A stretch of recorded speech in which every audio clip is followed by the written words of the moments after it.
Muy buenas tardes. El Sistema Nacional de Evaluación, Acreditación y Certificación de la Calidad Educativa, CINEACE, les agradece que nos acompañen nuevamente en una transmisión más de CINEACE en línea que el día de hoy presenta el webinar Educación a Distancia, Lecciones de la Educación Superior y Técnico-Productiva. La pandemia por el COVID-19, sabemos, ha impactado a todo nivel en lo que respecta a la formación y a las prácticas educativas. Obligó a todos a abandonar el modelo presencial y a dar un giro hacia la educación a distancia o virtual mediante el uso de plataformas digitales como la que hoy nos permite estar conectados. Precisamente para presentarles estudios acerca de este tema, quiero invitar al director de la Dirección de Evaluación y Políticas, Acrópolis Herrera Hidalgo, quien les presentará los estudios que CINEACE ha preparado, que es el estudio exploratorio acerca de las prácticas desarrolladas por institutos y escuelas de educación superior y centros de educación técnico-productiva, CETPROS, en proceso de mejora en el contexto de emergencia sanitaria, y también el estudio sobre las buenas prácticas para la implementación de estrategias de educación a distancia en la educación superior. Así que dejo con ustedes a Acrópolis Herrera Hidalgo, director de la Dirección de Evaluación y Políticas del CINEACE. Adelante, por favor. Muchas gracias, Consuelo. Bienvenidos a todos a esta presentación. Como mencionaba Consuelo, es innegable el impacto que ha tenido la pandemia en todo el mundo en general, y en particular en el Perú, tanto en el ámbito económico como en el ámbito sanitario. Pero un área especialmente golpeada ha sido el área de la educación, y aunque todos intuimos que hay una gran afectación, aún no podemos ponderar la real dimensión que ha tenido en los resultados educativos. Pero así como ha existido un súbito cambio de reglas en el servicio educativo, las instituciones han tenido que responder y adaptarse a esta realidad. En esta oportunidad veremos dos estudios que intentan explorar estas respuestas complicadas que han tenido las instituciones educativas para preparar y para poder brindar el proceso educativo. Las entidades han tenido que modificar su proceso de planificación, pero veremos a partir de estos dos estudios que con una planificación conjunta, reflexiva, con procesos de autoevaluación, que aunque no solucionan completamente los problemas y el shock que pueden tener este tipo de eventos, nos ponen en mejor posición para responder a estas coyunturas. El primer estudio que presentaremos explora la respuesta de la educación superior técnico y técnico-productiva. ¿Cuáles han sido los desafíos que han enfrentado al presentarse esa coyuntura? Y cómo, desde su posición, sus medios, sus recursos, han implementado respuestas tratando de dar lo mejor de sí para enfocar en lo más importante, que es el aprendizaje de los estudiantes. Esto ha sido particularmente difícil en el caso de los centros técnico-productivos, dada el tipo de formación que requieren. A través de esta presentación, revisaremos el inmenso trabajo que desempeñan estas instituciones para darle lo posible a sus estudiantes. Veremos las respuestas y la gestión de crisis que han hecho estas instituciones, las fortalezas que le han permitido afrontar esta coyuntura y los retos institucionales que aún quedan por desarrollar. Igualmente, en el segundo estudio, indagaremos un poquito más en las buenas prácticas de lo que significa la educación a distancia, que bajo algunos conceptos específicos y aclaratorios, tenemos que diferenciarlo de lo que ha sido la educación remota en este contexto de emergencia. Y a través de la presentación veremos algunas precisiones teóricas que nos permitan aproximar a un modelo que efectivamente logre alcanzar los objetivos educacionales. Finalmente, exploraremos las mejores prácticas que tienen las instituciones educativas en este tipo de entorno educativo, de las mejores universidades a nivel internacional, pero también en la experiencia nacional, aquellas que con el tiempo han venido implementando procesos de educación a distancias y en la que ha tenido relativamente éxito. Por tanto, esta experiencia nos permitirá, de acuerdo al punto de partida de cada institución, cómo recoger esas buenas prácticas que pueden y podrían, en su planificación 2021, ser muy importante para lograr ese objetivo y este conocimiento corporativo que permita a cada una de las instituciones hacer una mejor planificación y un mejor logro de resultados. Agradezco particularmente a todas las instituciones que han participado de estos estudios, a las universidades, a los institutos, a los CETPROS, un total de 38 instituciones que han proporcionado información, nos han dado su experiencia para que este estudio sea de beneficio de toda la comunidad educativa y también para los tomadores de decisiones. Finalmente, terminamos con recomendaciones, tanto para las instituciones educativas como también para los hacedores de política. Por tanto, creemos que este estudio o estos estudios contribuirán no solamente a la discusión, sino a la búsqueda conjunta de soluciones para este proceso tan vital que el Perú necesita, que es la calidad educativa. Gracias y los invito a poder ver a detalle esos estudios en la presentación que harán los siguientes expositores. Gracias. Le damos las gracias a Acrópolis Herrera Hidalgo por esta presentación. Acto seguido, quiero invitar a Jenny Reyes Sánchez, quien es integrante de la Dirección de Evaluación y Políticas del CINEACE, para presentarles el estudio exploratorio acerca de las prácticas desarrolladas por institutos y escuelas de educación superior y centros de educación técnico-productivas en el proceso de mejora en el contexto de emergencia sanitaria. Quiero contarles un poco acerca de Jenny Reyes. Ella es socióloga con estudios de maestría en gerencia social y además se ha desempeñado como evaluadora técnica de condiciones básicas de calidad en la Superintendencia Nacional de Educación Superior Universitaria, SUNEDU. Cuenta con amplia trayectoria en planificación estratégica, proyectos de promoción social y educativos, monitoreo y sistematización de información e investigación. Así que dejo con ustedes a Jenny Reyes. Adelante, por favor. Tu micrófono, por favor, Jenny.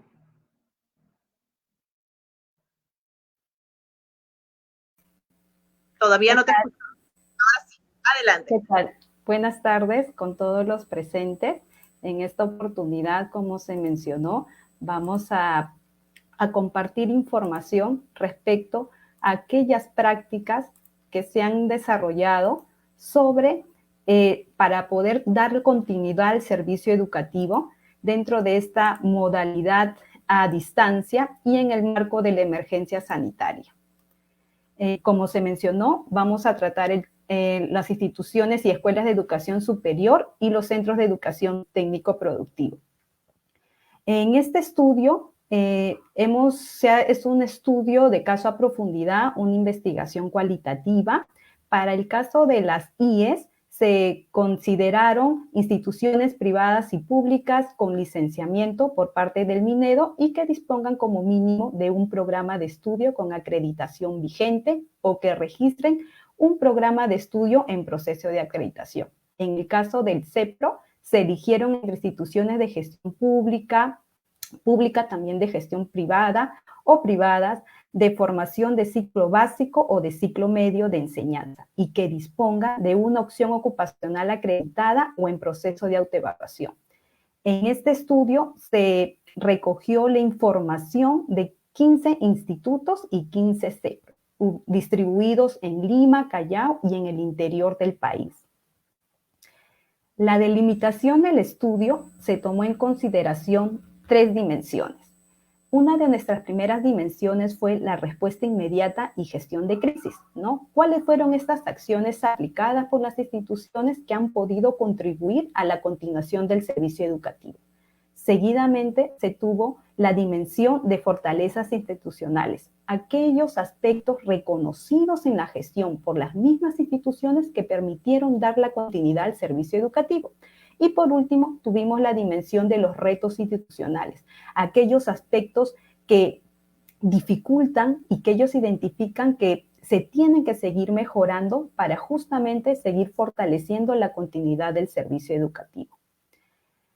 En este contexto de emergencia sanitaria, es importante señalar que este estudio parte de 2 preguntas. Uno, al inicio preguntarnos en qué situación se encontraban las instituciones cuando sucedió este contexto de emergencia sanitaria y segundo, cuáles fueron los impactos primarios en los cuales ellos tuvieron que responder de manera inmediata.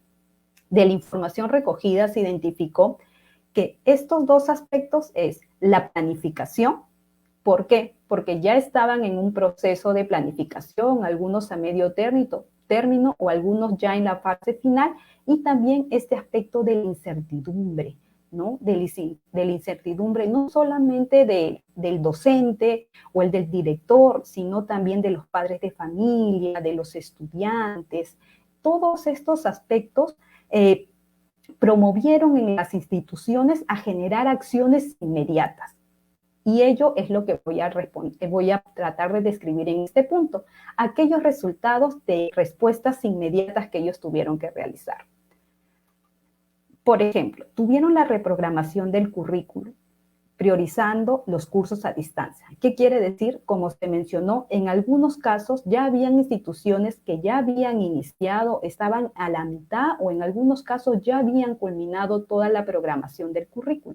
Cuando sucedió esta emergencia sanitaria y por las disposiciones dadas por el ente rector, lo que se decidió es tomar estas disposiciones y todos pasar a la modalidad a distancia, ¿no? A la modalidad virtual.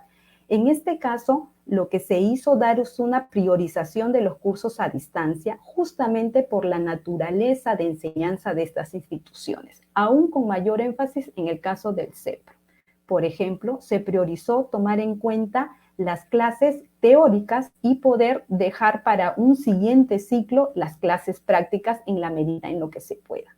Todo ello hizo que en las instituciones se congreguen el director, los docentes, también lo que son los docentes de apoyo pedagógico, para poder revisar de manera conjunta e identificar cuáles son aquellos cursos que se iban a dictar de manera a distancia, qué aspectos de esos cursos, qué unidades se van a realizar y así también cómo se iba a desarrollar esta reprogramación del currículo. Asimismo, se hizo una reestructuración del presupuesto, pues ya se identificaron necesidades no previstas, como por ejemplo la adquisición de herramientas tecnológicas, proveer de mayor tecnología en la institución, entre otros aspectos. Asimismo, se identificó la necesidad también de implementación de organizaciones, es decir, se crearon en algunos casos y en otros se reforzaron algunas áreas, como por ejemplo las unidades de tecnología, unidades de seguimiento, de monitoreo, las áreas de calidad educativa. Toda esta implementación y en algunos casos el refuerzo permitió poder avisorar los planes de gestión en los próximos meses. Asimismo, también se hizo la identificación de recursos tecnológicos y de conectividad. Asimismo, la implementación de la tecnología. ¿Qué quiere decir este aspecto? Las instituciones no solamente tuvieron que identificar con qué recursos contaban en ese momento y también con qué recursos contaban los docentes y también aún más los estudiantes. Para ello, ellos se generaron de herramientas como las encuestas, llamadas telefónicas, para poder identificar y recoger de primera mano de los docentes y estudiantes cuáles son los recursos tecnológicos con los que ellos cuentan. Para así poder desarrollar de manera más clave y precisa las acciones concretas para el servicio educativo. Dentro de este marco de identificación de recursos tecnológicos, se identificó que en la mayoría de los casos había una ausencia muy grande o en algunos casos unas brechas muy distantes de acceso y de uso de recursos tecnológicos. Asimismo, también se identificó la necesidad de reforzar esos aspectos no solamente en el estudiante, sino también en el docente. Asimismo, se identificó las capacidades tecnológicas y la capacitación al personal docente.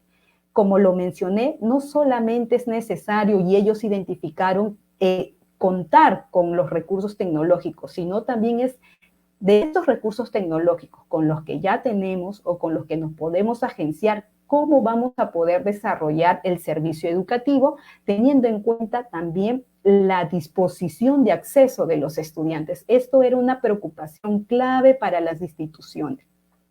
Es así que se identificó la necesidad de también capacitar a los docentes, que tenían algunas debilidades de recursos tecnológicos. Asimismo, identificaron estrategias como las del uso de redes sociales para poder acercarse aún más en el docente.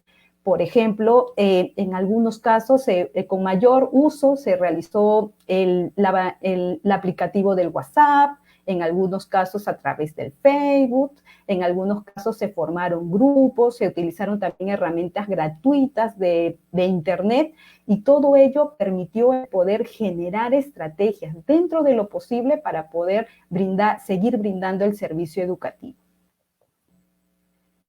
Seguidamente, se hicieron algunas acciones de respuesta para mantener también esta provisión del servicio educativo. Como lo mencioné anteriormente, las instituciones tienen una preocupación clave por identificar el camino en cómo se van desarrollando no solamente el docente, sino también el estudiante.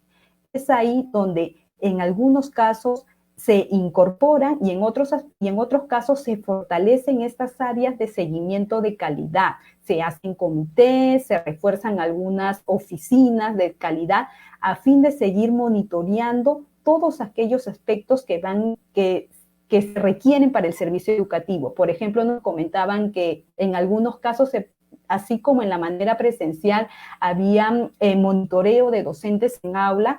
Eso se tuvo que llevar también a la virtualidad. Entonces, dentro de las plataformas, en algunos momentos también se incorporaba algún docente para hacer el monitoreo. No solamente que se esté desarrollando la clase, sino también que el estudiante esté presente y también hacer una revisión del contenido que se está subiendo a las plataformas virtuales. Eso también es un aspecto clave que ellos resaltan mucho.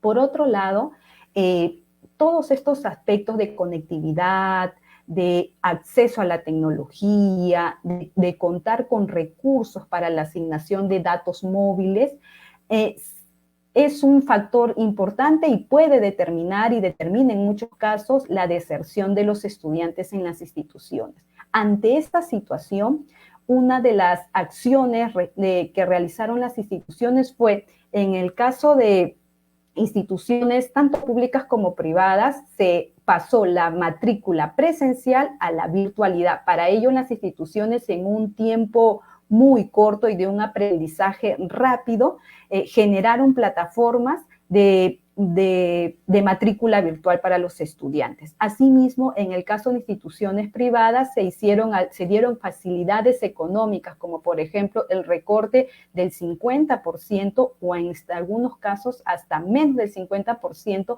del pago de matrícula y o pensiones, para que los estudiantes, dentro de su contexto económico de la pandemia, puedan continuar con el servicio. Asimismo, también se adecuaron los materiales y se han flexibilizado los horarios para brindar este servicio educativo. En este punto de adecuación de materiales es importante resaltar que para el docente fue un reto y estuvo siempre con la disposición y la adaptación de poder adaptarse justamente a estos cambios y recursos tecnológicos, como por ejemplo ellos comentan en algunos casos que hacen videos tutoriales, ¿no? Para en el caso de lo que es la formación práctica. Asimismo también hacen algunos manuales detallados y didácticos para que el estudiante pueda revisarlos. Asimismo también teniendo en cuenta que no todos los estudiantes cuentan con las mismas herramientas tecnológicas y la preocupación del docente era llegar al estudiante. Lo que hicieron en algunos casos era, digamos, ¿no? De 2 a 5 de la tarde, brindar la clase a los estudiantes a través de una plataforma de Teams, por ejemplo.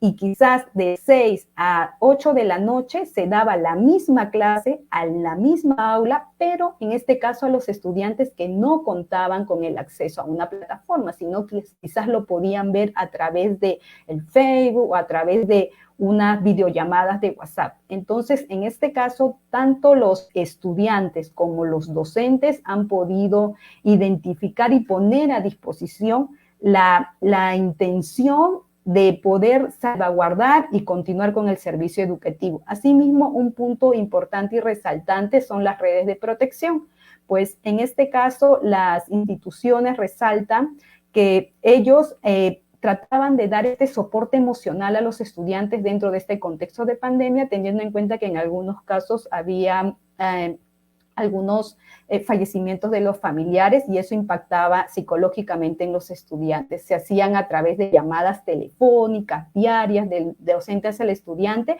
y también a partir de un apoyo psicológico en algunas instituciones.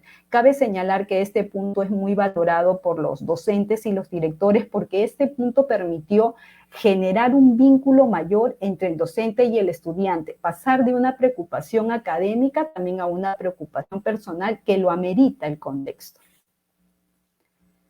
Por otro punto, dentro de este contexto de la pandemia y que obligaba a las instituciones a poder agenciarse de los recursos necesarios para dar la continuidad del servicio, fue muy importante que las instituciones reconocieron que hubieron ciertos aspectos que ayudaron y conducieron a mejor el camino para este servicio educativo, como por ejemplo está el rol de la autoevaluación.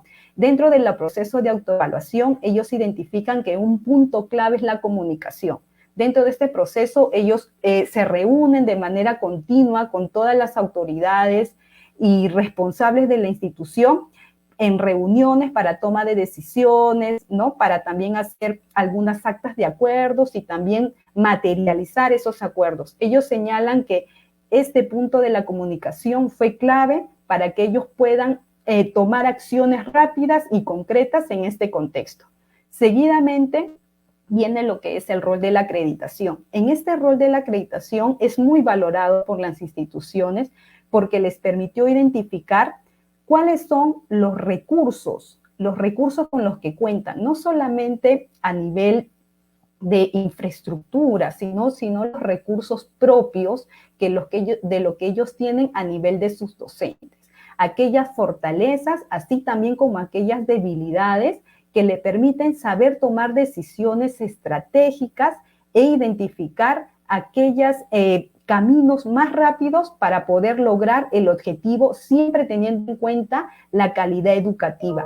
Y es por ello que en ese punto ellos señalan que muchas de sus decisiones iban siempre pensando en la calidad educativa. Por eso, hacia el estudiante desarrollaron muchos abanicos de opciones. Asimismo, el rol del licenciamiento también fue un punto importante que ellos reconocen, pues les permitió identificar, justamente conocer qué aspectos dentro de la institución son claves dentro de las líneas dentro de las líneas de desarrollo de la calidad educativa. Asimismo, otra fortaleza muy importante fue tener y contar con personal docente con conocimientos informáticos. Ustedes entenderán que en este contexto de la pandemia el aprendizaje ha sido raudamente rápido y también ha sido entre ensayo y error, pero que ha sido, identifican ellos, tomado de manera muy positiva por parte de los docentes por la preocupación hacia los estudiantes. Esta fortaleza permitió que los docentes con conocimientos y habilidades en tecnologías puedan capacitar a sus mismos compañeros laborales para que ellos también puedan desarrollar estas habilidades y poder brindar a los estudiantes alternativas y estrategias. Asimismo, ellos también destacan que el contar con convenios interinstitucionales, ya sea con el sector público-privado, los ayudó en gran medida en poder resolver algunos aspectos. Por ejemplo, en algunos casos mencionaron que pudieron firmar convenios para que los estudiantes puedan tener acceso a laptops o a tablets, pero a través de una compra, pero sin que les tomen en cuenta una tasa de interés. Asimismo, en algunos casos, con una empresa de telefonía móvil, se generó un convenio para que se les pueda proveer de plan de datos, de una cantidad de plan de datos y que era direccionado para los estudiantes que más lo necesitaban. Por otro lado, tenemos una de estas últimas dimensiones que está referido a los retos y o desafíos institucionales. dentro de este marco de situaciones, de aprendizaje continuo, de una valoración del quehacer del docente, de la adaptación del docente, de la disposición del estudiante y del liderazgo de los directores y o directoras o representantes de las instituciones, tanto en IES y CEPRO, aún se identifican aspectos por mejorar y, como se menciona también, oportunidades de mejora que están seguros que se necesita desarrollar a fin de seguir mejorando la provisión del servicio educativo, como por ejemplo en el caso de desarrollo de prácticas de formación y de prácticas en condiciones de trabajo. Sabemos que por la situación de la pandemia ello ha tenido una pausa, no pueden desarrollar las prácticas preprofesionales o profesionales, lo cual limita justamente a este grupo de estudiantes que su formación es técnica y que es una necesidad que forma parte del ADN de su formación y con mayor énfasis en el caso de los CEPRO. Asimismo, hay un reto aún por la evaluación de aprendizajes, e igual las instituciones van generando estrategias de cómo realizar estas evaluaciones de aprendizaje. ¿Por qué? Porque hay una preocupación ¿cómo se puede decir? Es una necesidad que las instituciones puedan evaluar cada uno de los procesos y las competencias que tiene cada proceso para que los estudiantes puedan lograr su formación y cumplir con el perfil profesional para el cual se están formando. En ese punto hay una preocupación y por ello también las instituciones muestran una preocupación de saber cuándo se va a poder hacer ya la continuidad del servicio educativo, pero en la modalidad presencial. Asimismo, la inasistencia al dictado de clases preocupa mucho a los docentes. Han generado muchas estrategias, como se han mencionado anteriormente, pero aún sigue siendo un punto a mejorar, un aspecto a mejorar para la provisión del servicio. Asimismo, también se identificaron algunos prejuicios frente a la educación a distancia. Por ejemplo, cuando yo hablé al inicio de la incertidumbre y hablé que la incertidumbre no solamente era para el director y docente, sino también para el padre de familia y el estudiante, nacían hacia los directores y docentes las preguntas: ¿es buena la educación a distancia? ¿Es válida la educación a distancia? ¿Me van a poder evaluar mediante una educación a distancia? Ello hizo también que en muchos casos algunos estudiantes ya no tuviesen la intención de continuar. Ese es un aspecto que aún está por reforzar, de poder identificar que la educación a distancia también tiene muy buenos resultados. Asimismo, la baja recaudación en IES y CEPRO, en el caso de las instituciones privadas, señalándolo anteriormente respecto a lo que es la deserción y la no matrícula de algunos estudiantes, y también dentro de ese contexto que se vio la necesidad de tener que reducir algunos costos de la matrícula. Asimismo, también se tiene en cuenta lo que es el retorno a la modalidad presencial, justamente por esta preocupación de cerrar el círculo de la formación de los estudiantes y que se tenga la seguridad y salvaguardar la formación y el cumplimiento de todas sus competencias académicas. Eso sería todo. Muchas gracias. Le damos las gracias a Jenny Reyes Sánchez, miembro de la Dirección de Evaluación y Políticas del CINEACE, y ahora le damos pase a Víctor Hugo Romero, coordinador de Evaluación Educativa, también de la Dirección de Evaluación y Políticas del CINEACE, para presentarnos las conclusiones sobre el estudio de buenas prácticas para la implementación de estrategias de educación a distancia en la educación superior. Ya nos acompaña Víctor Hugo Romero, y quería igualmente contarles un poco sobre él. Él es economista con amplia trayectoria en educación superior universitaria, ha sido consultor en investigación cuantitativa de mercados. Además, ha sido becario por la Organización de los Estados Americanos, OEA, para cursar estudios de posgrado, y en el año 2015 fue reconocido por su destacada labor como asesor del proyecto de inversión, finalista del concurso Global James Maguire de la Laureate International Universities. Así que dejo con ustedes a Víctor Hugo Romero. Adelante. Muy bien, gracias Consuelo. Entonces, ahora continuando con el webinar, vamos a presentar el estudio sobre buenas prácticas para la implementación de estrategias de educación a distancia en educación superior. Muy bien, voy a compartir con ustedes la presentación que tenemos para hoy.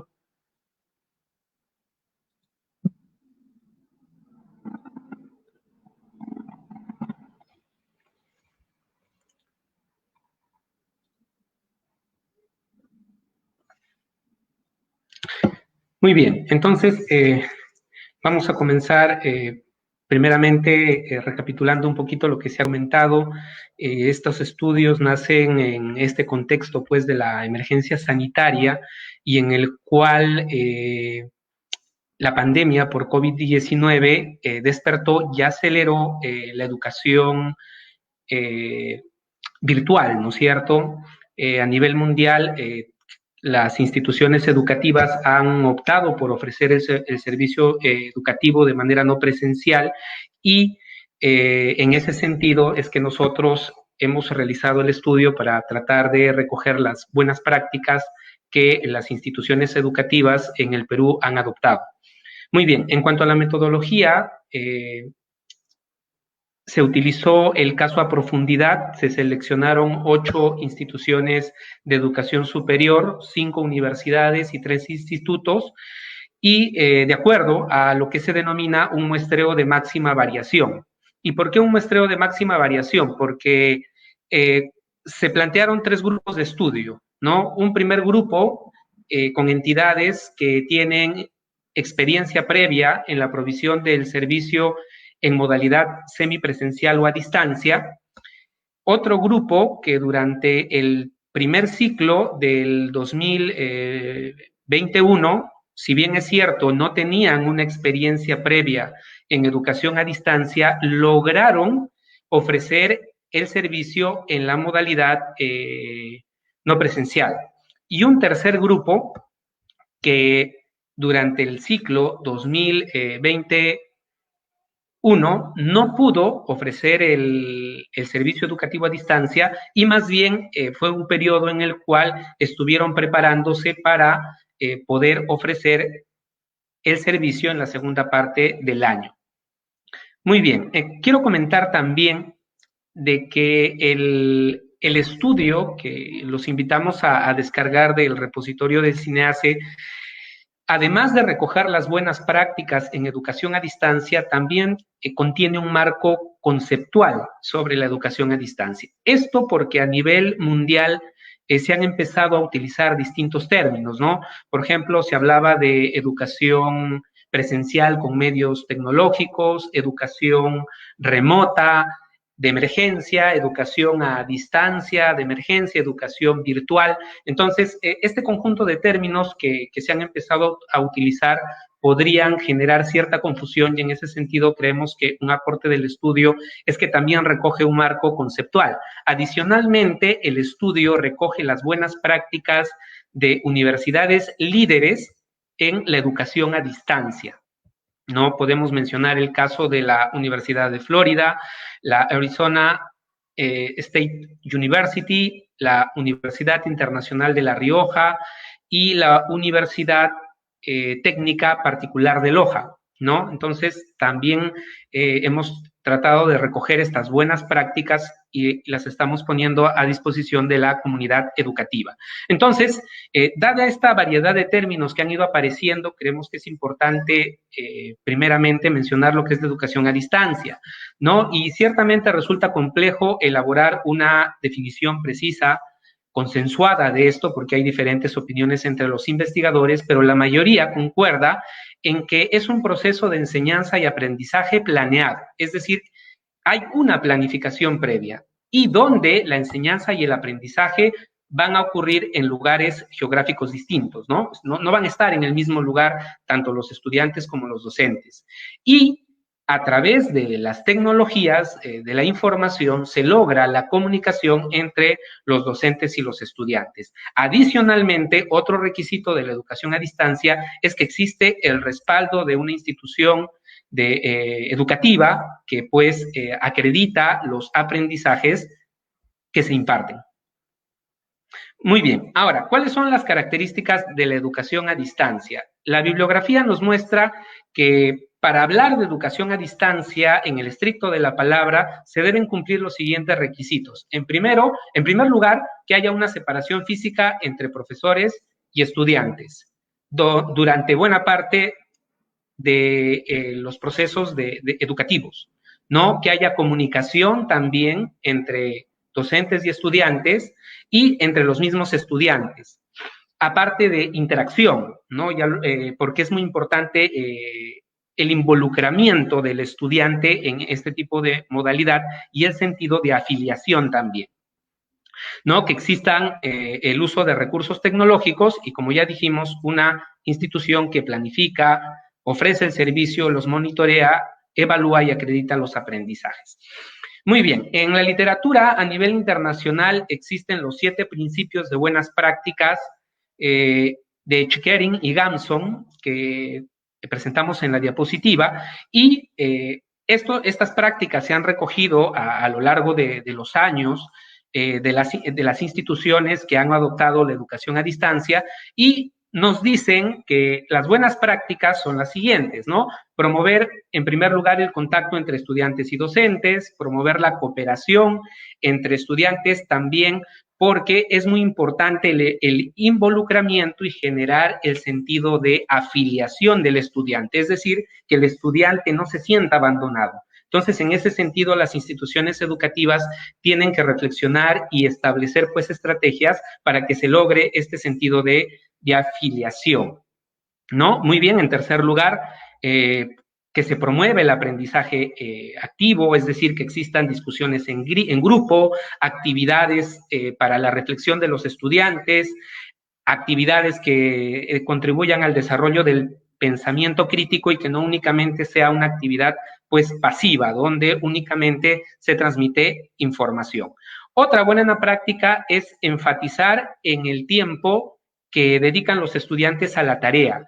Y en ese sentido, las instituciones educativas tienen que implementar estrategias que ayuden a los estudiantes con la gestión del tiempo, puesto que la educación a distancia, el hecho de no ser presencial, requiere, según estas investigaciones, que el docente se involucre y ayude al estudiante en el manejo del tiempo y que la institución además desarrolle estrategias que permitan a los estudiantes este manejo efectivo del tiempo, ¿no? Pero no olvidemos que también hay un trabajo de los estudiantes. El sexto principio es comunicar altas expectativas y el séptimo, respetar los talentos y estilos de aprendizaje diversos, puesto que hay estudiantes que van a aprender con documentos escritos, por ejemplo, de una manera más rápida, hay otros que van a preferir los materiales visuales. Entonces, las instituciones tienen que pensar en estos aspectos y respetar los aprendizajes diversos de los estudiantes. Muy bien, ¿qué encontramos en el estudio? El estudio revela que todas las instituciones educativas, el 100%, las 8 que analizamos, experimentaron una reingeniería de sus áreas y procesos para hacer posible que el servicio se brinde al 100% en la modalidad virtual. Es importante también mencionar aquí que las instituciones que participaron del estudio manifiestan que están abiertas a mantener y mejorar sus estrategias a fin de poder llegar a incorporar en un futuro cercano, pasada la emergencia sanitaria incluso, esta modalidad a distancia, ¿no? Entonces, se ha generado ese interés, las instituciones educativas, producto de la pandemia, se han dado cuenta de las ventajas que pueden significar para ellos, pues, esta educación a distancia, ¿no? Muy bien. Otro resultado que encontramos es que las primeras acciones se enfocaron en la capacitación de los docentes, ¿no? Puesto que no estaban acostumbrados en muchos de los casos al uso de las tecnologías de la información, ¿no? Esto, digamos, generó cierto cambio también en los paradigmas existentes en relación al tema de la virtualidad. Incluso algunas instituciones, como se ha recogido en el estudio, tenían plataformas de gestión del aprendizaje, pero no las utilizaban, ¿no? Dado que su actividad principal era la educación presencial. Otro aspecto que encontramos con el estudio es que la modalidad no presencial que se asumió fue principalmente en un enfoque sincrónico, es decir, en la cual hay una interacción entre el estudiante y el docente de manera en tiempo real. Me dejo entender porque las instituciones creyeron conveniente que los estudiantes estaban acostumbrados a este tipo de interacción con los docentes en tiempo real, entonces lo que se prefirió fue la modalidad no presencial con enfoque sincrónico, ¿no? Debemos mencionar que existe también el enfoque asincrónico, en el cual no hay esta interacción en tiempo real entre estudiantes, docentes y los estudiantes. Otro aspecto importante del estudio es que las instituciones reconocen que el modelo aplicado no llega a incorporar todas las características de la educación a distancia y que lo que han realizado es una educación en remoto, no presencial y de emergencia, ¿no? Producto de la pandemia, y que existe la necesidad, pues, de incorporar aspectos adicionales para poder implementar luego la educación a distancia ya en el estricto de la palabra. Muy bien, ahora, desde el punto de vista de la gestión de las instituciones educativas, el principal reto estuvo en relación a los cursos prácticos, a la decisión en relación a los cursos prácticos, ¿no? Cómo llevar los cursos prácticos, el tema de laboratorios a la modalidad no presencial. Entonces, las decisiones variaron entre postergar la totalidad de cursos hasta que pase la emergencia sanitaria, avanzar los aspectos teóricos o aplazar la parte práctica de los cursos. Muy bien, otro aspecto, y aquí también el 100% de las instituciones del estudio manifestaron haber experimentado dificultades en torno a la falta de conectividad y también el tema de la falta de equipos electrónicos por parte de los alumnos, lo cual ha sido una limitación o un desafío importante que han tenido que enfrentar. Muy bien, hemos identificado también en el estudio 5 prácticas importantes, ¿no? La primera buena práctica que se ha identificado es planificar a partir del contexto de los alumnos, ¿no? Como manifiestan las entidades, las instituciones educativas del estudio, es necesario planificar, es necesario pensar qué queremos y cómo lo queremos lograr, ¿no? Ellos manifiestan que si no hay una planificación, entonces se pueden asumir prácticas que no son convenientes y cometer muchos errores, ¿no? Entonces, incluso algunas instituciones nos hablan de que es muy importante en este sentido de la planificación identificar a los actores clave. Incluso se han diseñado protocolos para que puedan seguir, que puedan seguir estos actores claves y tengan de una manera muy clara cuál es la responsabilidad que cada uno de ellos tiene en este proceso de enseñanza-aprendizaje. Muy bien, otro aspecto importante es contar con una plataforma de aprendizaje para que se puedan desarrollar los procesos de enseñanza y aprendizaje. Otra ventaja de estas plataformas, como vamos a ver al mencionar las otras dos buenas prácticas identificadas, es que permiten recolectar una gran cantidad de información que luego puede ayudar en la toma de decisiones. Otro aspecto importante es hacer un diagnóstico de nuestros docentes y luego diseñar las capacitaciones que ellos necesitan en relación a aspectos relacionados pues con el uso de las herramientas tecnológicas y también con aspectos pedagógicos que involucran la educación a distancia. Entonces hay que hacer un diagnóstico y trazar la ruta formativa de los docentes. Esa es otra buena práctica que se recoge. Y una quinta buena práctica es mantener un sistema de mejora continua y seguimiento a los alumnos de manera frecuente y constante.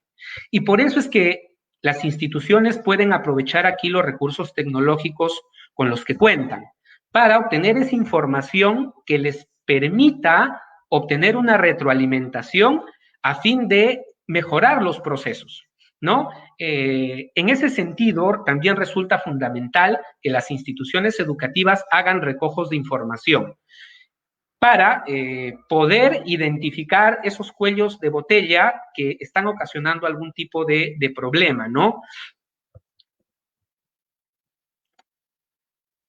Ahora, para pensar en implementar la educación a distancia, es importante reconocer cuáles son los aspectos clave que involucra este tipo de experiencia. En primer lugar, y como ya hemos mencionado en algún momento, es importante reconocer que la educación a distancia plantea una separación física entre el profesor y el estudiante, ¿no? La comunicación e interacción entre los profesores y los estudiantes, así como entre los mismos alumnos. Recordemos que aquí es muy importante generar un sentido de afiliación del estudiante, que no se sienta solo, porque si no esto se va a traducir en una mayor deserción de los estudiantes en los programas de estudio y en las instituciones educativas.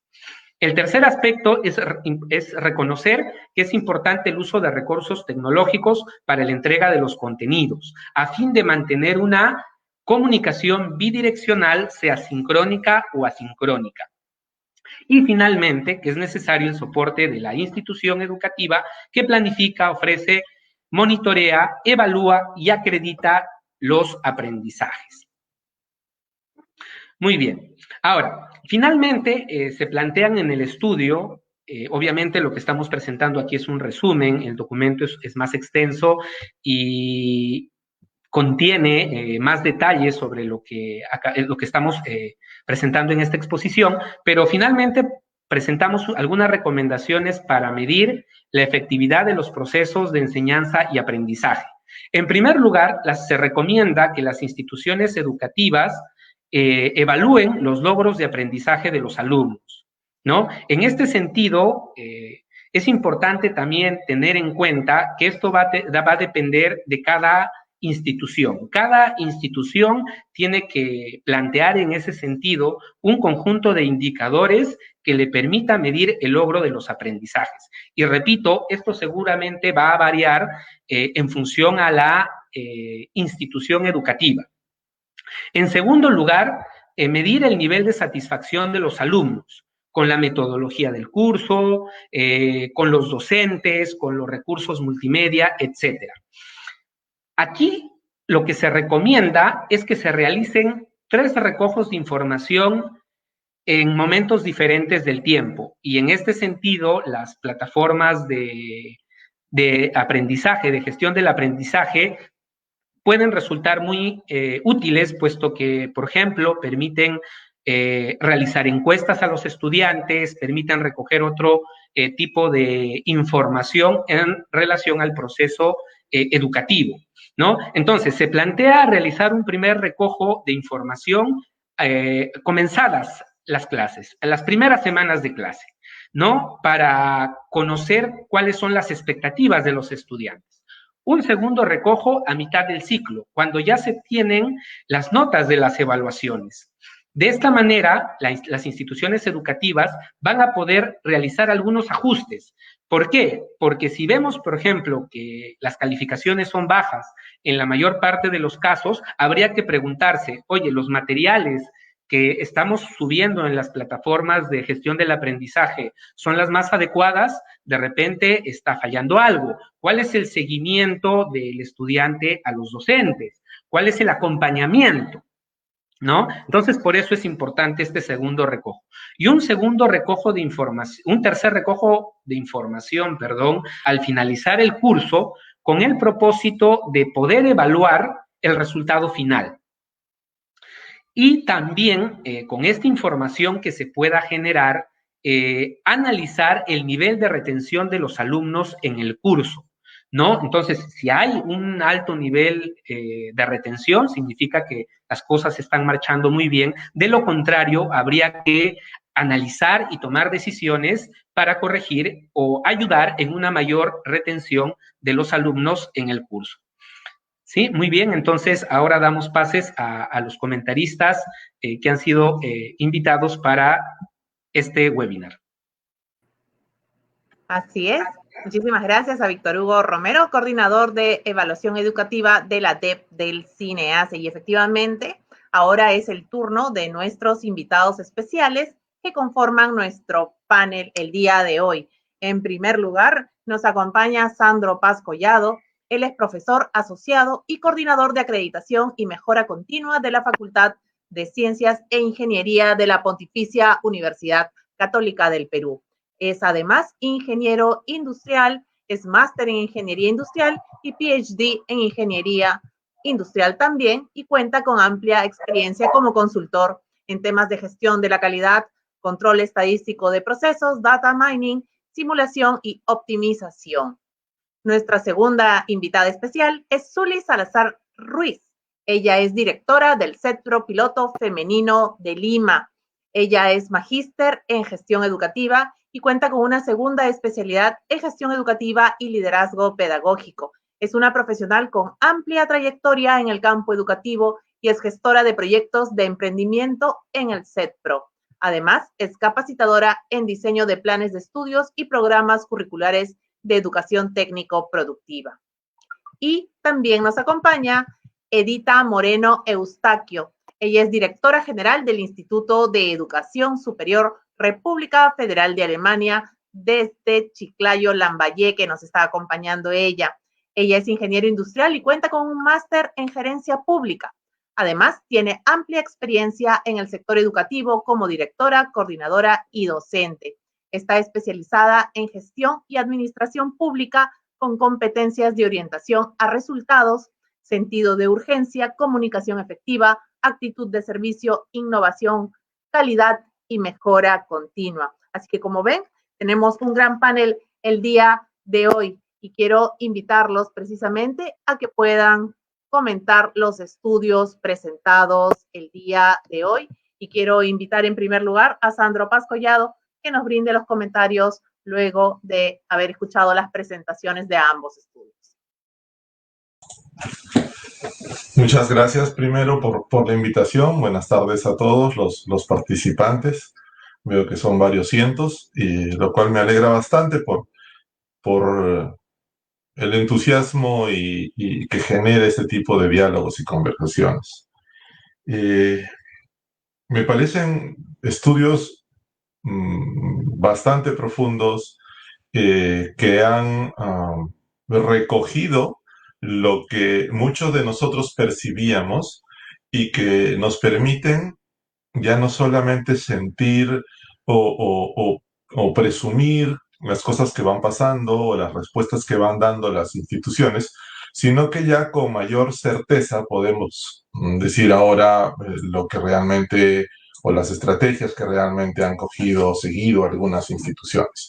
Entonces, eso es muy, muy valioso porque muchas veces comenzamos a hablar sobre yo creo, a mí me parece, pero digamos estos estudios son los que finalmente dan sustento y fundamento a conclusiones como las que han elaborado. Un tema que me preocupa de este proceso que han vivido las instituciones educativas, me tocaría hablar más por la universidad, por lo que he vivido, pero sospecho que cosas muy parecidas pasan, y es lo que he escuchado ahora también en institutos y en otro ámbito de la educación, es como se ha añadido una variable más para diferenciar, que impide esta búsqueda de equidad en el servicio educativo, ¿sí? En algún momento se pensó que este tema de la virtualidad permitía una mayor equidad, pero ha aparecido en el medio y sobre todo en el Perú, y creo que con más problemas en regiones, en el interior del país, el tema de la conectividad.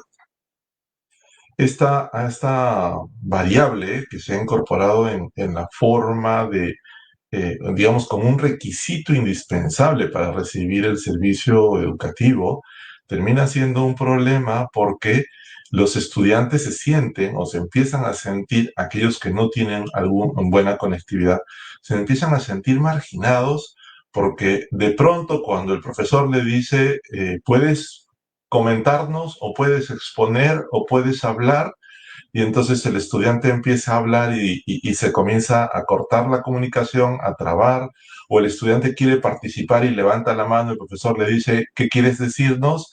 Y el estudiante mudo o no se escucha o se escucha entrecortado, y entonces yo supongo que eso debe generar una enorme frustración en los estudiantes, porque pues es un tema las universidades han hecho mucho, ¿cierto? Han comprado módems, les han dado datos, pero no solamente eso es suficiente, porque necesita estar en una zona donde haya buena conexión para poder hacer uso de aquel beneficio que le está dando la universidad. Y no solamente ha incorporado, digamos, una variable más en esta inequidad en cuanto a los estudiantes y a la conectividad, sino también en los profesores. Y lo mencionaron en el estudio de alguna manera cuando decían cómo estos profesores se han tenido que preparar para poder brindar su enseñanza, su formación de una manera no presencial. Bien se mencionaba que pues estamos en un proceso en el que es una formación, una enseñanza no presencial de emergencia. O sea, no estamos seguros ni siquiera aún si los estudiantes están aprendiendo, ¿no? En el chat miraba mucho esto que es recurrente y vamos a seguir así. ¿Y cómo hacemos con los temas presenciales? ¿Cómo hacemos con los temas que inevitablemente se tienen que dar en un laboratorio o tienen que tener una práctica, una interacción mayor entre el profesor y el estudiante o entre los mismos estudiantes? Entonces, es todo un tema en cuanto me refería a los docentes. Los docentes han mejorado muchísimo en la adaptación el tema virtual. Hay profesores que ya tenían alguna ventaja en esto, conocían algunas plataformas y han podido crecer muchísimo más en ese ambiente. Y hay otros profesores que todavía, pues, con la plataforma más básica para enseñar su clase, tienen dificultades para incorporarse y hacerse entender y sin decir que el profesor también puede tener una pobre conectividad. Entonces, es un elemento más para que, pues, que se deba tener en cuenta para este proceso de transformación, porque termina siendo muy complejo para los profesores, para los estudiantes, tener todas las limitaciones que se tenían antes y ahora tener la conectividad como una limitación. Hay cosas buenas. Discúlpeme que no haya sido muy positivo en mi intervención, pero esta es la que me preocupa y esta es la que he escuchado también a autoridades que están muy preocupadas por mejorar este tema. Gracias. Gracias a Sandro Paz. Y ahora es el turno de Zuli Salazar Ruiz, directora del Centro Piloto Femenino de Lima. Adelante con sus comentarios.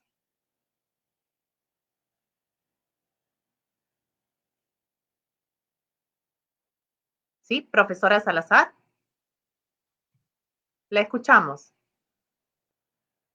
¿Puede prender su micrófono, por favor? Su micrófono, por favor, profesora Salazar.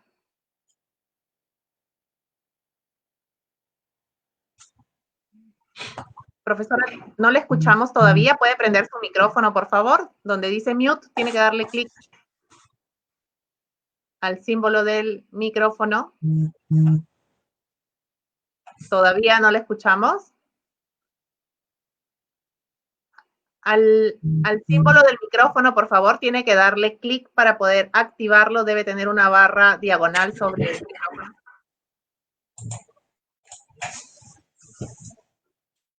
Sí, todavía, profesora, tenemos inconvenientes para poder escucharla.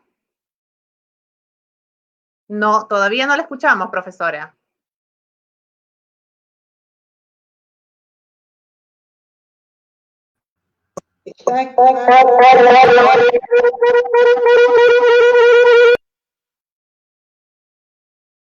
Estamos teniendo. Ahora, profesora, por favor, pruebe nuevamente.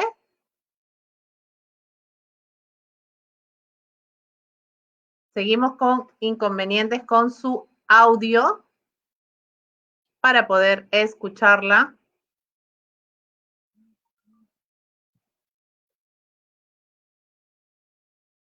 ¿Le parece, profesora, si le damos pase a la profesora Edita Moreno mientras solucionamos el problema con su internet? Profesora Edita Moreno, directora del Instituto de Educación Superior República Federal de Alemania, con sus comentarios, por favor. Adelante, profesora Moreno. Muy buenas tardes a todos y a todas. En primer lugar, agradecer la invitación de CINEACE y luego para comentar los trabajos presentados. Realmente es un diagnóstico muy acertado. Han estado en los casos reales que se da tanto en las universidades como los institutos y los CEPROS. Coincido con mi antecesor en que hay una verdadera problemática con el tema de la conectividad y efectivamente, ¿no? Eso acrecienta las brechas y de alguna manera discrimina.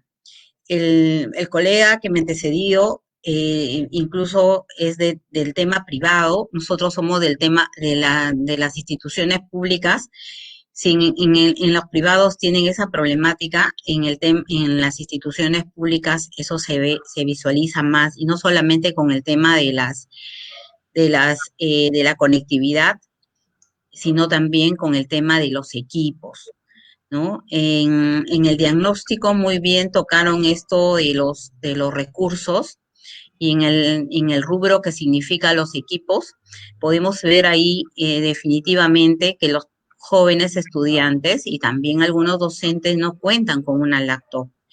Entonces, se ven en la imposibilidad de que algunos programas que funcionan en las laptops no funcionan en un smartphone, un teléfono, y algunos ni siquiera tienen un teléfono actualizado, ¿no? Un teléfono con datos. Entonces, eso ha generado, en el caso de las públicas, por lo que he escuchado los resultados, la deserción de alguna manera ha sido baja, pero fundamentalmente es por ese tema, por la conectividad y por el tema del equipamiento.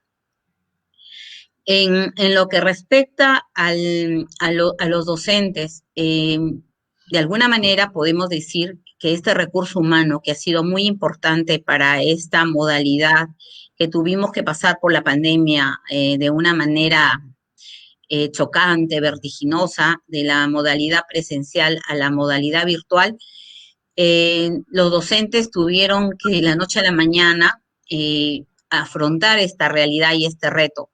Se tuvieron que autocapacitar, se formaron equipos para la capacitación, pero aún así también han tenido alguna problemática, como es el tema de la conectividad y el equipo en casa, porque ahora pasaron incluso de un lugar que antes era una institución a laborar en el hogar, y en el hogar han tenido que invadirlo para que puedan utilizar un espacio de su casa, incluso utilizar la conectividad de casa, ¿no? Y también la energía eléctrica.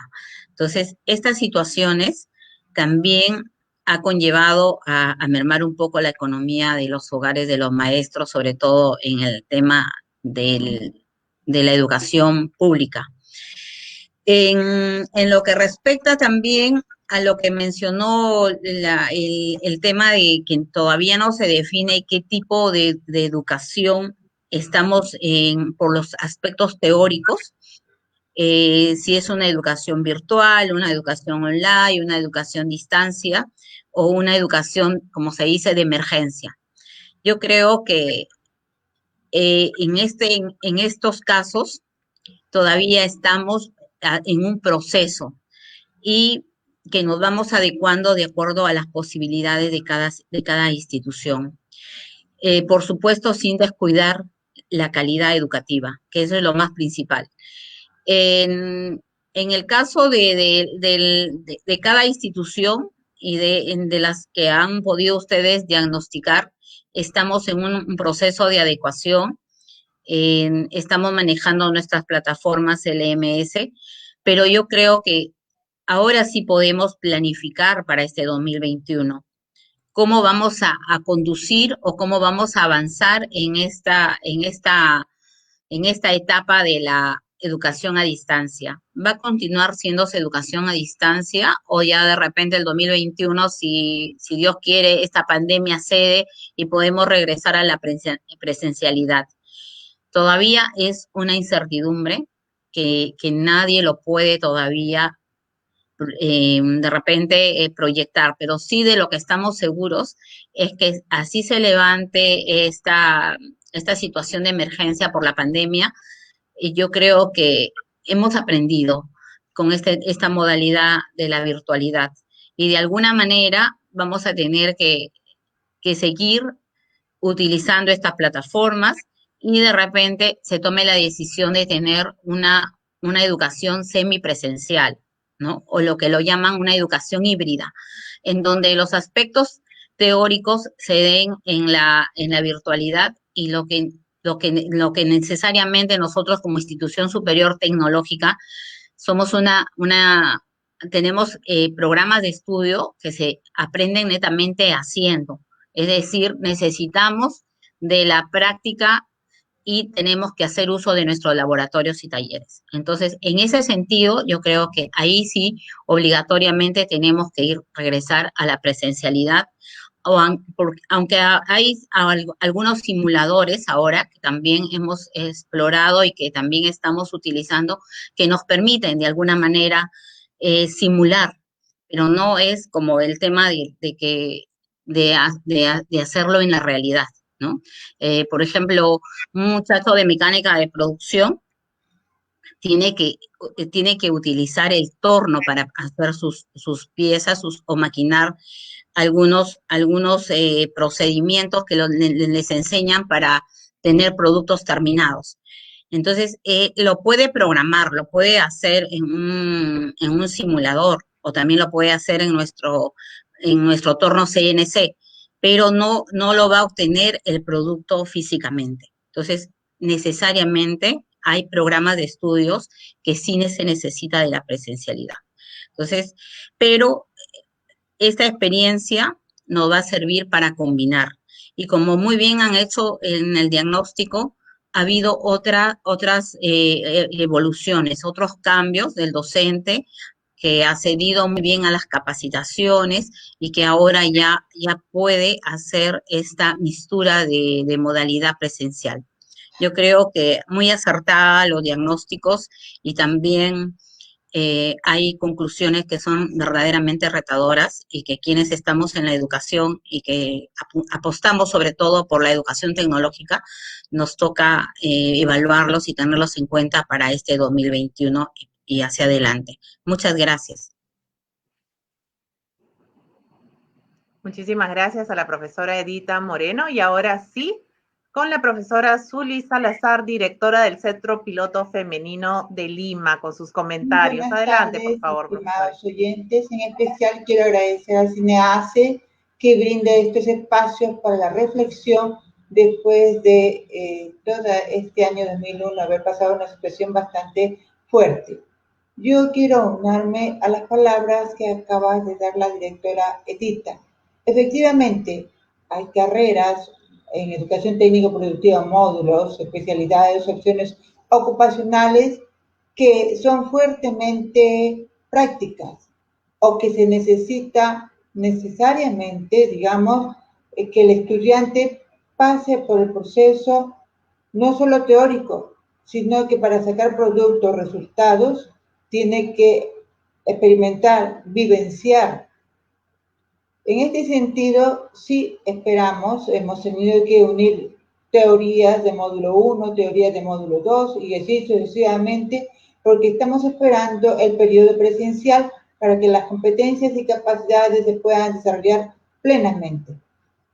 También quiero referirme a las recomendaciones que se hizo en la ponencia del estudio exploratorio.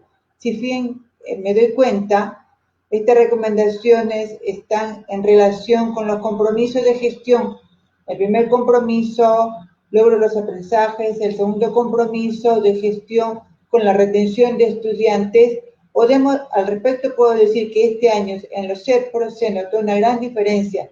Mientras no había la reactivación económica, pues teníamos los estudiantes en su asistencia perenne tanto a las clases virtuales, sincrónicas como asincrónicas.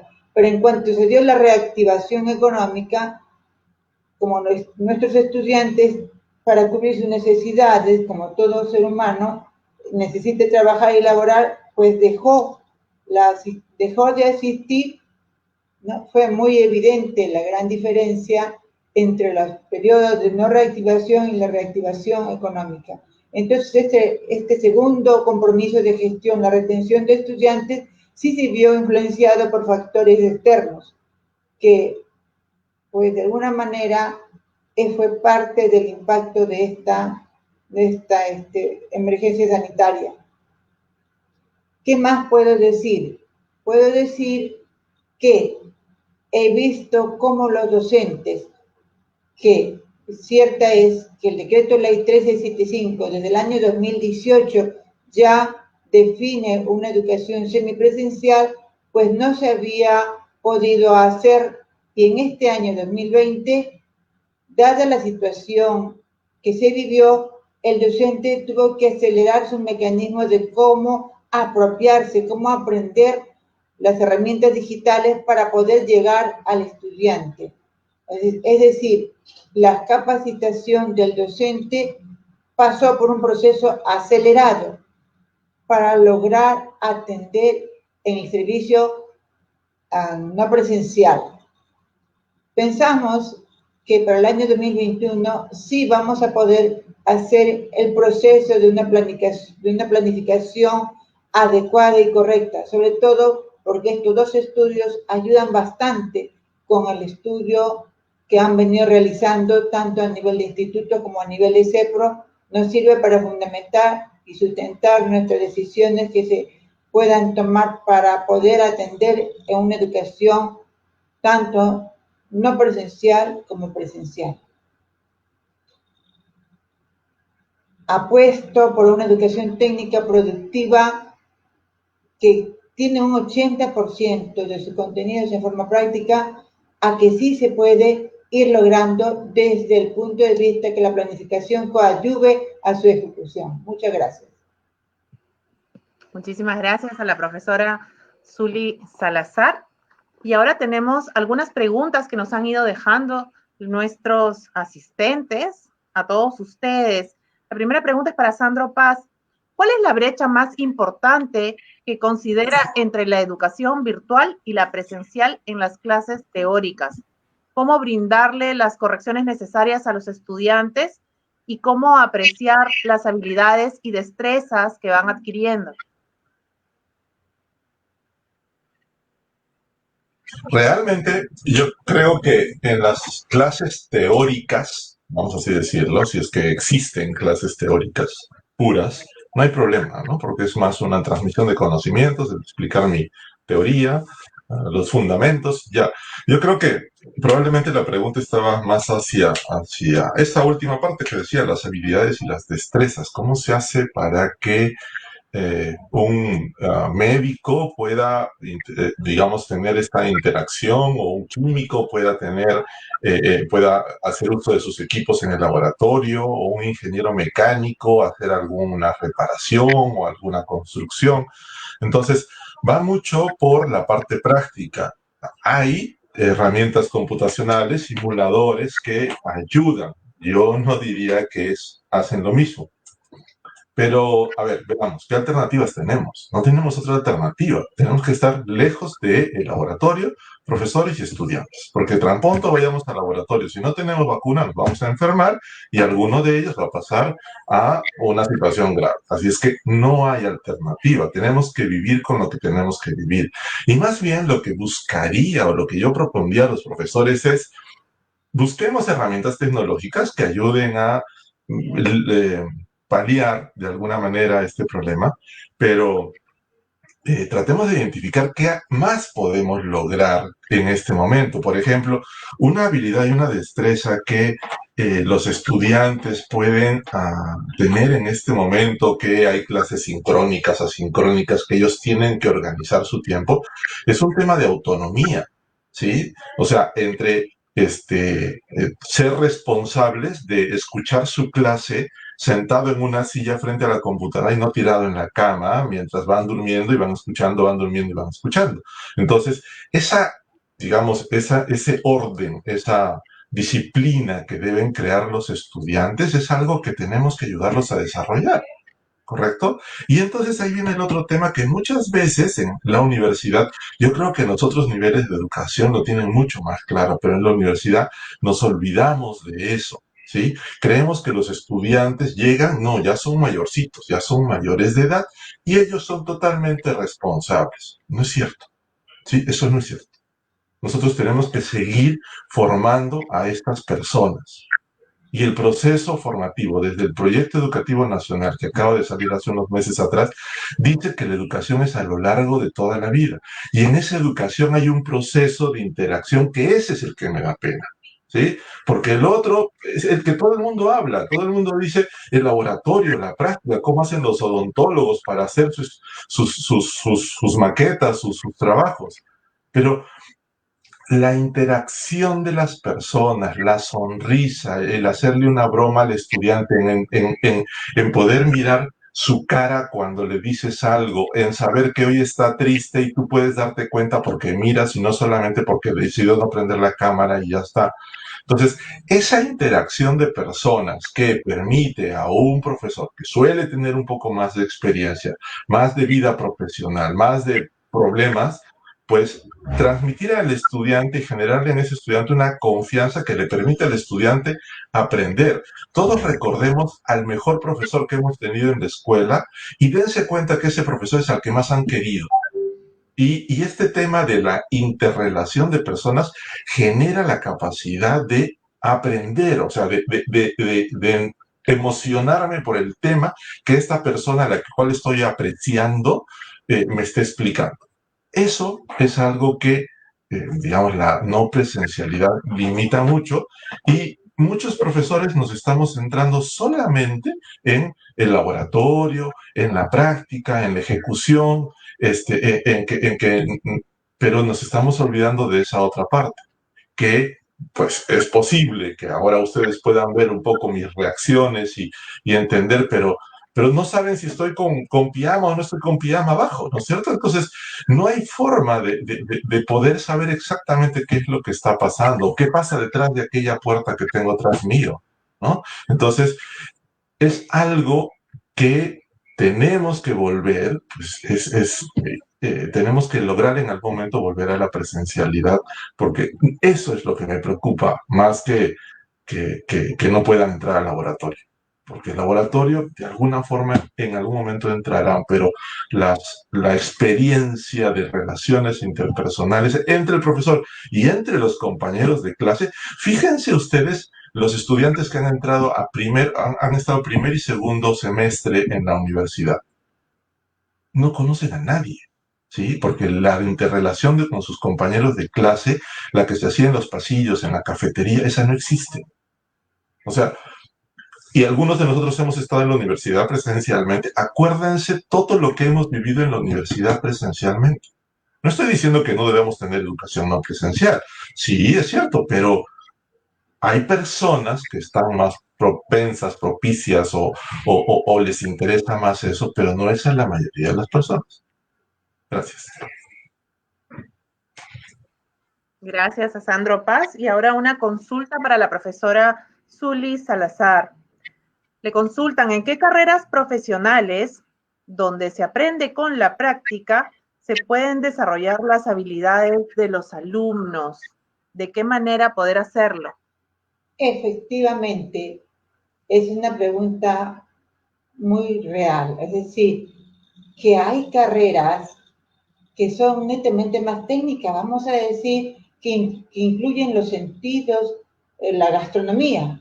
¿Cómo llegar a saber que tal sabor es el adecuado, el correcto? No, las papilas gustativas van a decir 20, este sí, este no. Esa sensación, las sensaciones, cómo saber irlas educando en la forma práctica. Es realmente un reto para el profesor de educación técnica de los CEPROS, cuya práctica es un 80%, pero no voy a hablar solamente de aquella carrera que implica la gastronomía. Hay carreras, las de mecánica, la de técnica, el sonido del motor de una moto, ¿qué me indica si eso está correcto, ese afinamiento o no? ¿Cómo se va a hacer desde una virtualidad? Y si a esto le agregamos el factor actitud, que es lo que acaba de expresar mi antecesor que explicó, la actitud, la disposición hacia la labor, hacia la acción que está el estudiante aprendiendo, cómo hacerlo. Yo converso con los docentes, no con mi docente, en verdad les digo que ustedes son geniales. Verles por internet, verles por video, que la estudiante ha logrado, está en su cocina haciendo un fondo de carne, un fondo de pescado, y todo lo prolijo que ha puesto el entorno de su cocina para hacerlo. Sí, es que hay una ventaja en aquel estudiante que anteriormente estudió módulos afines, pero aquel que es nuevecito, nuevo, ¿qué tal reto el de los docentes? Por ese motivo, tanto en la educación técnica productiva como aquellas carreras que implica bastante el hecho de los sentidos, pues debemos volver a la presencialidad y prepararnos para eso también, porque ¿cómo vamos a reencontrarnos con estos estudiantes que nos han seguido virtualmente? Es un reto, y la pregunta de por sí ya también es un reto, gracias a quien lo hizo. Muchas gracias. Difícil de contestar. Son mis profesores los que tendrían que estar aquí, el profesor de panadería, el profesor de todos los que hacen manualidades. Muy bien, muchas gracias. Así es. En realidad, sí, tiene mucha razón. La educación virtual ha sido todo un reto para todo el sector educativo. Y ahora una pregunta para la profesora Edita Moreno. ¿Cuál es el cálculo aproximado para medir las horas correspondientes entre lo asincrónico y lo sincrónico? Bueno, según lo teórico, no hay un estándar al respecto. De acuerdo a las experiencias y que también nosotros hemos investigado, hay universidades que lo hacen todo sincrónico, ¿no? Es decir, que respetan el horario que le han dado a sus alumnos para hacer las clases como si los docentes estuvieran en las horas inmediatas. Nosotros en el tema, para tomar la decisión en lo que respecta al instituto que dirijo, que es el Instituto República Federal de Alemania, nosotros hicimos una proporcionalidad de acuerdo a las horas. Por ejemplo, dijimos que la asignatura que tenía un determinado número de horas, iban a tener horas sincrónicas entre el 40 y el 50%, porque es muy difícil, sobre todo teniendo en cuenta el tema de la conectividad. Volvemos de nuevo al tema de las limitaciones. Conectividad y equipo que por parte, más que del docente, por parte del alumno. Y en el caso de las asincrónicas, permitía que el material que los profesores suben a la plataforma, este material y las tareas lo puedan incluso en esas horas sincrónicas trabajarlas y aplicarlas y resumir todo ese trabajo. Entonces, nosotros hemos buscado también técnicamente saber qué era lo recomendable. Nosotros, en base solamente a nuestra experiencia, nos hemos quedado entre el 40% y el 50% el tema de las horas sincrónicas en relación al total de horas, y el resto debería ser asincrónicas. Como le digo, es una experiencia que sí nos está sirviendo.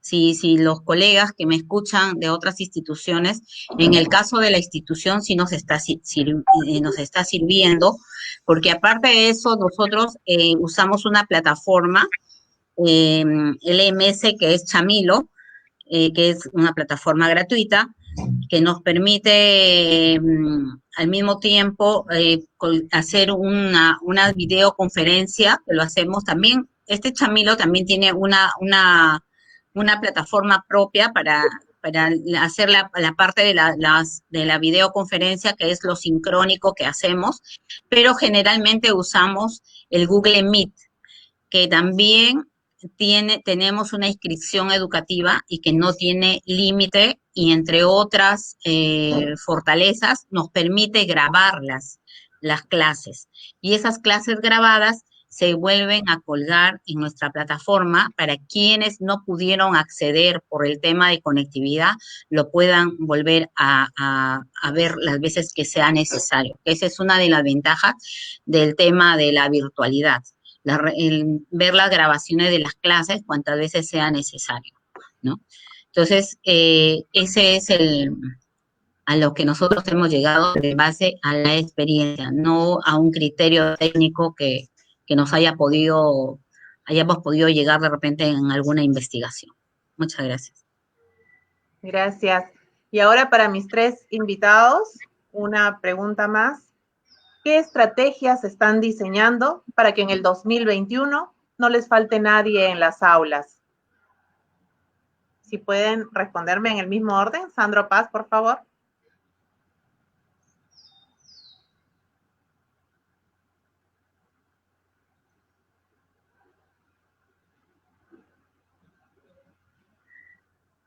Adelante, Sandro. Sí, está teniendo problemas de audio. Pasamos con la profesora Zuli Salazar, por favor.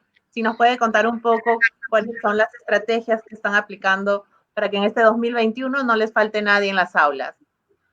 Nosotros, en el año 2020, dada las clases virtuales, lo que hemos hecho es dar las partes teóricas desde el módulo 1, por decir, hasta el módulo 4, de acuerdo a la cantidad de horas. Lo que estamos esperando es que en el año 2021 haya la presencialidad. El estudiante contamos con que el estudiante está ávido de la parte práctica, la PPP, o sea, el tercer componente de prácticas preprofesionales se ha dejado destinada para el año 2021. De esa manera, asegurarnos de que el estudiante que aprendió la parte teórica, que aprendió las demostraciones de los procesos, pues venga a vivenciar directo en nuestros talleres ya la parte práctica. Y ese tercer componente es un componente que hasta ya antes de que llegue el segundo semestre los estudiantes preguntaban, ¿y cuándo vamos a iniciar nuestras prácticas preprofesionales? Les comentamos, les mencionamos, les indicamos que están programadas por el año 2021 como una estrategia de que ellos retornen. Y bueno, se ha recogido información que efectivamente hay un buen porcentaje que va a retornar porque quiere completar en forma vivencial lo que aprendió a lo largo del año 2020. Bien, profesora Edita Moreno, la misma pregunta. ¿Qué estrategia están aplicando para que en el 2021 no les falte nadie en las aulas? En primer lugar, nosotros estamos ya viendo continuar con el tema de la modalidad semipresencial o la dualidad, para que quienes se mostraron renuentes y algunos jóvenes que desertaron porque no les no les pasaba por la cabeza tener una educación virtual cuando ellos querían estar en los talleres o laboratorios. Esta nueva modalidad que estamos planificando hacia el 2021 los haga reincorporarse. Y estamos también en nuestro centro de preparación tecnológica, estamos también haciendo esta misma metodología para que ya tengan alguna experiencia y los jóvenes que van a ingresar al 2021 a la institución sepan que van a tener una formación semipresencial, es decir, en la híbrida que ahora se está dando la situación de cómo se va a generar para el 2021.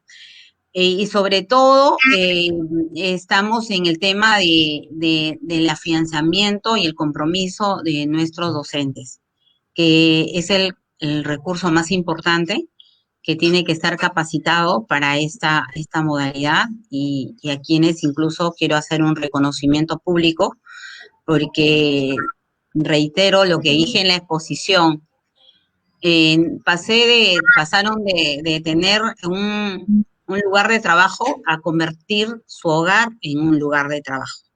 Y yo creo que nada hubiera sido posible si no hubiera habido ese compromiso de cada uno de los docentes del instituto para ir a esta nueva modalidad, que podemos decir que sí hemos podido lograr, con excepción de algunos jóvenes que no han logrado insertarse en el tema de las experiencias formativas en situaciones reales de trabajo. Aún así, hemos tenido el tema del vínculo, el sector productivo con la institución, y también reconocer a los empresarios que de alguna manera buscaron a nuestros alumnos para complementar esa formación que es tan necesaria cuando se trata de formación técnica. Por lo que nosotros seguimos viendo estos espacios del sector productivo también como un gran aliado para este 2021. Ese es nuestro compromiso para el 2021 con nuestros estudiantes. Gracias, profesora. Y ahora sí, Sandro Paz, la misma pregunta: ¿cuáles son las estrategias que están diseñando para que en el 2021 no les falte nadie en las aulas? Es un poco complicado porque depende, ¿sí? Depende. Hay estudiantes de último semestre que están ansiosos de terminar y ya tienen tanto tiempo en la universidad, y entonces ellos se van a matricular igual, presencial, no presencial, igual. Sí, como les decía, este tema de la tecnología está ayudando para que algunas cosas que en algún momento se nos había ocurrido que tenía que ser única y exclusivamente presencial, pues pueda ser no presencial. Así es que acceso remoto a laboratorios, equipos que permiten interactuar con las pequeñas plantas que hay dentro de la universidad, horarios específicos, en algunos casos se está planeando, dependiendo de los permisos que se dé a nivel del gobierno y del Ministerio de Educación, pero una de las cosas que se está planeando es ya horarios con grupos pequeños de estudiantes en ciertos laboratorios, que no queda, que la única alternativa es la presencialidad. Y por otro lado, hay estudiantes que recién han entrado, que ellos pensaban que podían seguir una educación presencial, que querían una educación presencial, y de pronto se han encontrado, y hay dos grupos, se han encontrado con que descubrieron la no presencialidad y les parece maravillosa y están felices en eso, pero también hay otro grupo de estudiantes que no les gusta la no presencialidad. Y, como decía la profesora, van a decidir, yo espero un par de semestres, porque total, recién he empezado y me falta tiempo. No, o sea, que me demore un año más en terminar, ya, ¿qué más da? De lo que recién han empezado, y entonces van a esperar. Así es que, digamos, la universidad lo que está haciendo, nuestra universidad lo que está haciendo es tratar de entender qué es lo que pasa con los estudiantes, para qué expectativas tienen, para, en función de sus expectativas, tratar de ofrecerles algunos mecanismos. De hecho, el 22 se tuvo muchos más matriculados de los que se estimaba. Entonces, el 21 sí bajó un poquito, pero el 22 volvió. ¿Y volvió por qué? Porque los estudiantes quieren seguir estudiando y terminar su carrera, ¿no? Es complicado. Pues bien, le damos las gracias a este gran panel que nos ha acompañado en la jornada de hoy. Agradecemos a Zuli Salazar Ruiz, directora del Centro Piloto Femenino de Lima, a Edita Moreno Eustaquio, directora general del Instituto de Educación Superior República Federal de Alemania, de Lambayeque, Chiclayo, a Sandro Paz Collado, profesor asociado y coordinador de acreditación y mejora continua de la Facultad de Ciencias e Ingeniería de la Pontificia Universidad Católica del Perú, y también a Jenny Reyes Sánchez y a Víctor Hugo Homero, integrantes de la Dirección de Evaluación y Políticas del CINEACE. Y ahora, a continuación, para las conclusiones finales, quiero invitar nuevamente al director de Evaluación y Políticas del CINEACE, Acrópolis Herrera Hidalgo. Adelante, por favor. Muchas gracias, Consuelo. En realidad, muy interesante y enriquecedor la participación de nuestros ponentes y también de las personas que están conectadas con sus preguntas, con los intereses, con los aportes. Creo que es muy valioso este intercambio de conocimiento y de experiencias. Definitivamente, esta pandemia nos ha traído un cambio tecnológico acelerado, ¿no? No solamente desde el punto de vista de infraestructura, sino también de las capacidades que los docentes han tenido que desarrollar para adquirir estas nuevas competencias.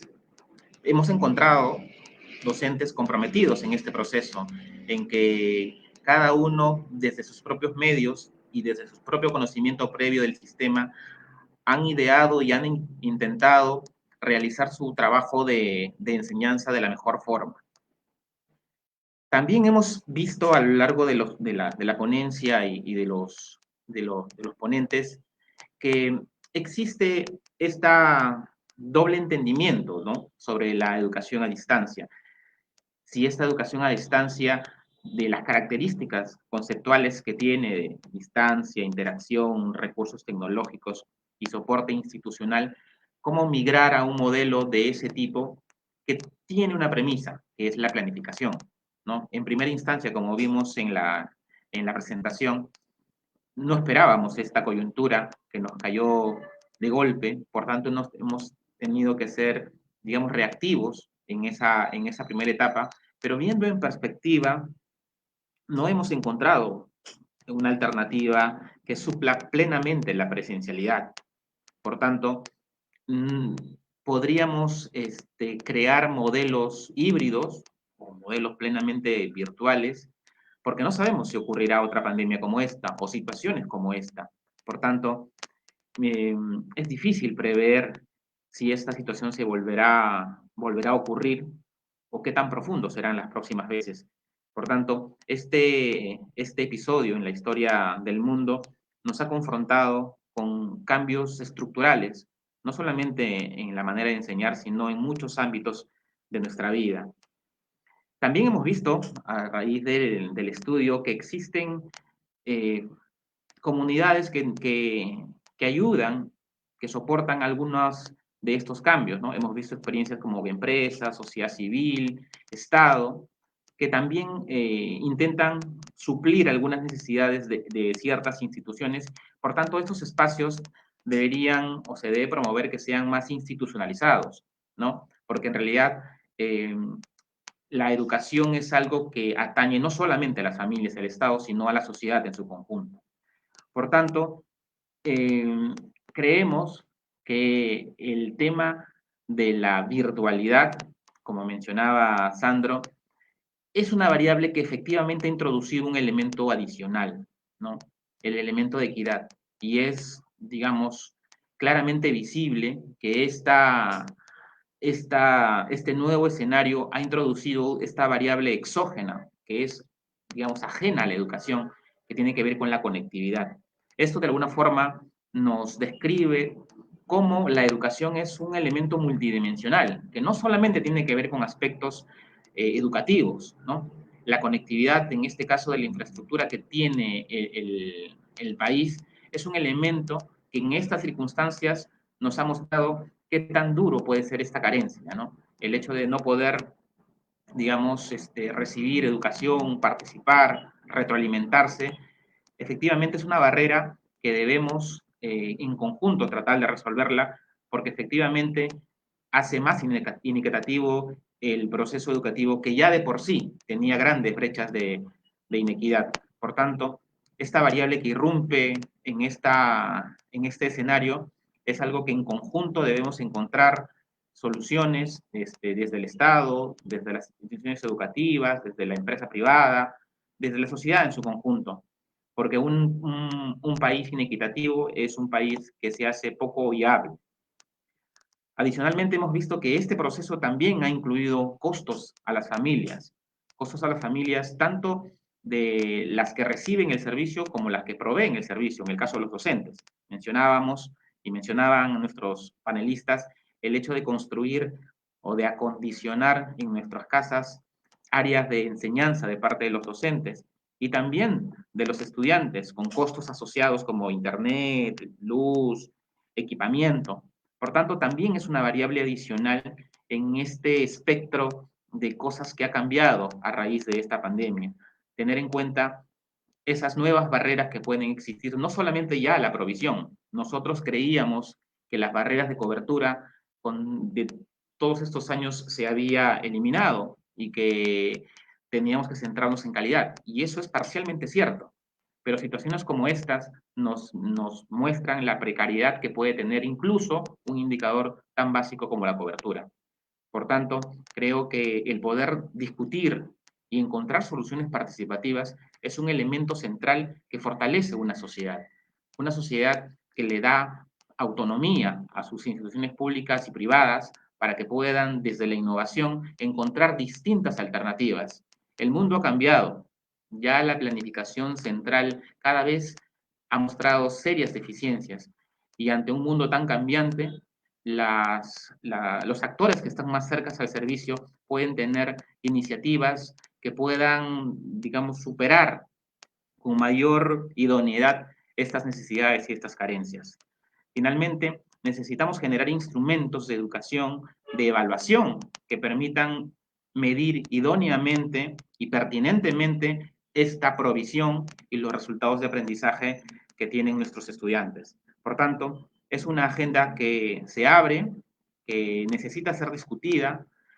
Este escenario, por lo menos en el corto plazo, no parece que cambie sustancialmente.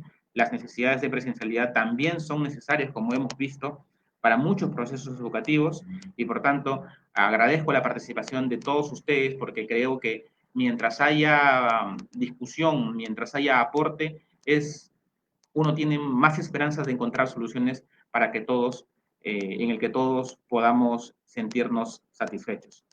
Finalmente, agradecer a todos los que han participado de este webinar, a todos los que se han inscrito en la registro de asistencia, les llegará estos dos estudios que hemos presentado, donde hay mucho más detalle, donde hay mucho más información de lo que se ha presentado en este espacio. Le llegarán los links con los dos estudios que hemos presentado. A los que aún todavía no lo han hecho, tienen unos cuantos minutos para hacerlo. Y finalmente, a los que vean posteriormente esta grabación, también pueden encontrar estos estudios en el repositorio del CINEACE. A todos ustedes, muchas gracias y seguimos aportando en la mejora de la calidad educativa, que es algo en el que todos estamos interesados. Muchas gracias por tu participación.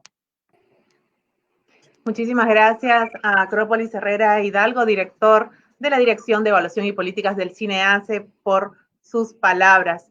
Y bien, hemos llegado al final del webinar Educación a Distancia, Lecciones de la Educación Superior y Técnico-Productiva.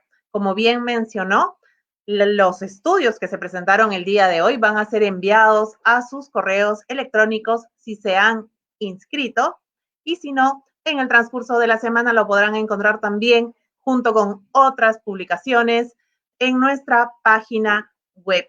No me queda más que reiterar nuestro agradecimiento por habernos acompañado en esta última transmisión de CINEACE en línea en este año, que ha sido muy particular, pero que nos ha permitido llegar a ustedes a través de nuevas ventanas. Los esperamos en el 2021 con más novedades, con más congresos, con más seminarios, talleres, foros para todos ustedes.